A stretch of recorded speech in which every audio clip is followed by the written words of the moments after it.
നമ്മുടെ മലയാളം ഇൻഡസ്ട്രിയിൽ ഒരു പ്രസ്റ്റീജിയസ് റിലീസായിട്ടാണ് എമ്പുരാൻ എന്ന സിനിമ എത്തിയത്. അതുപോലെ തന്നെയായിരുന്നു ചിത്രത്തിന്റെ മാർക്കറ്റിംഗും എല്ലാം നടത്തിയത്. കുറച്ച് ദിവസങ്ങൾ മാത്രമേ ആ മാർക്കറ്റിംഗിന് ലഭിച്ചുള്ളൂ എങ്കിലും 10 ദിവസം കൊണ്ട് ഗംഭീരമായി മാർക്കറ്റ് ചെയ്ത് റിലീസ് നടത്തുകയും അതുപോലുള്ള സ്വീകാര്യത ചിത്രത്തിന് ലഭിക്കുകയും ചെയ്തു. ഇതുവരെ കാണാത്ത രീതിയിലുള്ള ഒരു റിസപ്ഷനാണ് ഈ ചിത്രത്തിന് ലഭിച്ചത്. അതുപോലുള്ള ബോക്സ് ഓഫീസ് കളക്ഷനും ചിത്രത്തെ തേടിയെത്തി. ഞെട്ടിപ്പിക്കുന്ന ബോക്സ് ഓഫീസ് കളക്ഷൻ. ഇതുപോലെ ഒരു പ്രോജക്റ്റ് ഇതുപോലെ പ്രൊമോഷൻ ചെയ്ത് ഇറക്കിയാൽ ഇതുപോലുള്ളൊരു റിസപ്ഷൻ കിട്ടും. പക്ഷേ നടൻ മോഹൻലാൽ ആയിരിക്കണം എന്നുകൂടി ഓർക്കേണ്ടതുണ്ട്. എന്നിരുന്നാലും പ്രമുഖ മാധ്യമങ്ങളടക്കം എമ്പുരാൻ എന്ന സിനിമ രണ്ടാമതും മൂന്നാമതും എത്തി എന്ന് പറയാനാണ് കൂടുതൽ താല്പര്യം കാണിക്കുന്നത്. കാരണം അത് കാണാൻ ജനങ്ങൾ ഏറെയുണ്ട്. ഒന്നാമതെത്തി എന്ന് പറയാൻ അവർക്ക് ഭയങ്കര താല്പര്യക്കുറവാണ്. കൂടുതലും ഭൂരിഭാഗം ജനങ്ങളും കാത്തിരിക്കുന്നത് ഈ ചിത്രം ഫ്ലോപ്പായി എന്ന് കേൾക്കാനാണ്. അതുപോലത്തെ ഒരു സമൂഹമാണ് സോഷ്യൽ മീഡിയയിൽ ഉള്ളതും. ഇപ്പോഴിതാ പല രീതിയിൽ എമ്പുരാൻ രണ്ടാമതെത്തി എന്ന് പറയാനുള്ള വാർത്തകൾ സോഷ്യൽ മീഡിയയിൽ കൂടുതൽ കാണാൻ സാധിക്കുന്നുണ്ട്. എന്നിരുന്നാലും ഓൾ ടൈം ബ്ലോക്ക് ബാസ്റ്ററായി എത്തിയ എമ്പുരാൻ എന്ന ചിത്രം പല മേഖലകളിലും ഒരു മലയാള സിനിമ സ്വപ്നം കാണുന്നതിനും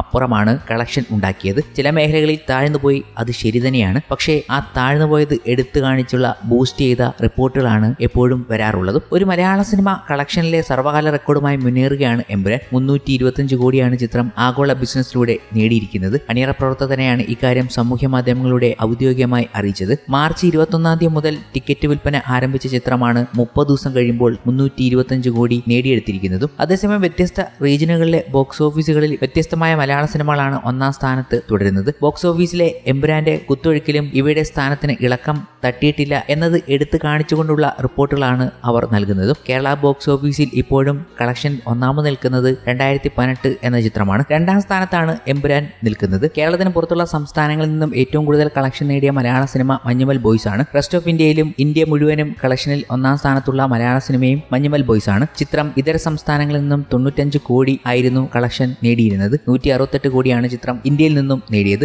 എമ്പുരാൻ 120 കോടിയാണ് ഇതുവരെ ഇന്ത്യയിൽ നിന്നും സ്വന്തമാക്കിയിട്ടുള്ളത് എന്നാണ് ട്രാക്കർമാർ നൽകുന്ന റിപ്പോർട്ടുകൾ. തമിഴ്നാട്ടിൽ ഏറ്റവും കൂടുതൽ കളക്ഷൻ നേടിയ മലയാള ചിത്രവും മഞ്ഞുമൽ ബോയ്സ് ആണ്. 63 കോടിയാണ് ചിത്രം നേടിയത്. കർണാടകയിൽ നിന്നും ചിത്രം 15 കോടിക്ക് മുകളിലും തെലുങ്ക് സംസ്ഥാനങ്ങളിൽ നിന്നും 14 കോടിക്ക് മുകളിലും നേടിയിരുന്നു. നോർത്ത് ഇന്ത്യൻ ബോക്സ് ഓഫീസിൽ ഒരു മലയാള സിനിമയ്ക്ക് ലഭിക്കുന്ന ഏറ്റവും വലിയ കളക്ഷൻ നേടിയത് മാർക്കോയാണ്. 13 കോടിയോളമാണ് ചിത്രം നോർത്ത് ഇന്ത്യയിൽ നിന്നും നേടിയത് എന്നാണ് ട്രാക്കർമാരുടെ റിപ്പോർട്ടുകൾ. എമ്പുരാന് നോർത്ത് ഇന്ത്യൻ ബോക്സ് ഓഫീസിൽ ഒരു മികച്ച നേട്ടം കൈവരിക്കാൻ സാധിച്ചിട്ടുണ്ട്. പക്ഷെ വിവാദങ്ങളാണ് പ്രശ്നമായത്. അതേസമയം ഇന്ത്യക്ക് പുറത്ത് മലയാള സിനിമയ്ക്ക് മാർക്കറ്റുള്ള പ്രധാന രാജ്യങ്ങളിലെല്ലാം എമ്പുരാനാണ് ഒന്നാം സ്ഥാനത്ത്. ഗൾഫ് രാജ്യങ്ങളിലും യൂറോപ്പിലും അമേരിക്കയിലുമെല്ലാം കളക്ഷനിൽ ഏറ്റവും മുന്നിലുള്ള മലയാള ചിത്രം എമ്പുരാനായി മാറി. എമ്പുരാൻ കേരള ബോക്സ് ഓഫീസിൽ നിന്നും 85.82 കോടി 24 ദിവസം കൊണ്ട് സ്വന്തമാക്കി കഴിഞ്ഞിട്ടുണ്ട്. എമ്പുരാന്റെ റെസ്റ്റ് ഓഫ് സ്റ്റേറ്റ്സ് അപ്ഡേറ്റുകൾ പുറത്തുവിട്ടുകൊണ്ടാണ് ട്രേഡ് അനലിസ്റ്റുകൾ കഴിഞ്ഞ ദിവസം റിപ്പോർട്ടുകൾ നൽകിയത്. കർണാടകയിൽ നിന്നും 12.70 കോടി എമ്പുരാൻ നേടിയിട്ടുണ്ട്. തമിഴ്നാട്ടിൽ നിന്നും 9.10 കോടിയും നോർത്ത് ഇന്ത്യയിൽ നിന്നും 8.90 കോടിയും ആന്ധ്രാപ്രദേശ് തെലങ്കാനയിൽ നിന്നും 3.75 കോടിയും നേടി. റെസ്റ്റ് ഓഫ് ഇന്ത്യയിൽ ടോട്ടലായി 34.45 കോടിയാണ് എമ്പുരാൻ നേടിയെടുത്തത്. ഇത്ര വലിയ വിവാദമുണ്ടായിട്ടും ഈ ഒരു കളക്ഷൻ എമ്പുരാനെ സംബന്ധിച്ച്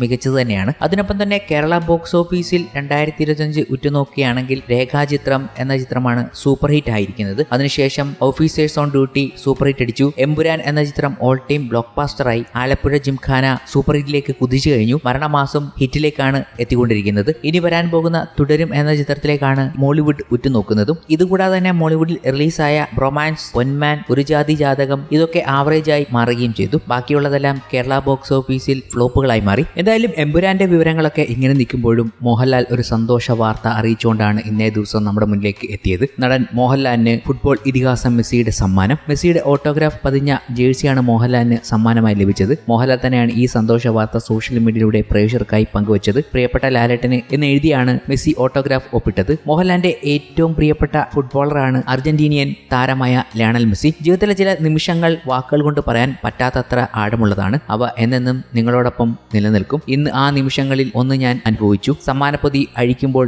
എന്റെ ഹൃദയമിടിപ്പ് കൂടുന്നുണ്ടായിരുന്നു. ഇതിഹാസം ലയണൽ മെസ്സി ഒപ്പിട്ട ഒരു ജേഴ്സി, അതാ എന്റെ പേര് അദ്ദേഹത്തിന്റെ സ്വന്തം കൈപ്പടയിൽ എഴുതിയിരിക്കുന്നു. മെസ്സിയെ വളരെ കാലമായി ആരാധിക്കുന്ന, കളിക്കളത്തിലെ അദ്ദേഹത്തിന്റെ മികവിനെ മാത്രമല്ല എളിമയെയും സഹാനുഭൂതിയെയും ആരാധിക്കുന്ന ഒരാൾക്ക് ലഭിച്ചത് ഇത് സവിശേഷമായിരിക്കുന്നു. ഡോക്ടർ രാജീവ് മാങ്കോട്ടിൽ, രാജേഷ് ഫിലിപ്പ് എന്നീ 2 പ്രിയ സുഹൃത്തുക്കളില്ലാതെ അവിശ്വസനീയ നിമിഷം സാധ്യമാകുമായിരുന്നില്ല. എന്റെ ഹൃദയത്തിന്റെ അടിത്തട്ടിൽ നിന്ന് നന്ദി എന്നാണ് മോഹൻലാൽ സോഷ്യൽ മീഡിയയിൽ കുറിച്ചത്. മെസ്സി മോഹൻലാലിനായി ഓട്ടോഗ്രാഫ് പതിപ്പിക്കുന്ന വീഡിയോ സഹിതം പങ്കുവച്ചുകൊണ്ടാണ് മോഹൻലാൽ ഈ സന്തോഷ വാർത്ത അറിയിച്ചത്. സത്യൻ അന്തിക്കാട് സംവിധാനം ചെയ്യുന്ന ഹൃദയപൂർവ്വം സിനിമയുടെ സെറ്റിലെത്തിയാണ് ജേഴ്സി ഇവർ മോഹൻലാലിന് കൈമാറിയത്. അപ്രതീക്ഷിതമായി ലഭിച്ച ഈ സമ്മാനം മോഹൻലാലിനെ മാത്രമല്ല സത്യൻ അന്തിക്കാടിനെ അടക്കം അത്ഭുതപ്പെടുത്തി. ഒട്ടേറെ ആളുകളാണ് മോഹൻലാലിന്റെ പോസ്റ്റിൽ കമന്റുകളുമായി എത്തുന്നത്.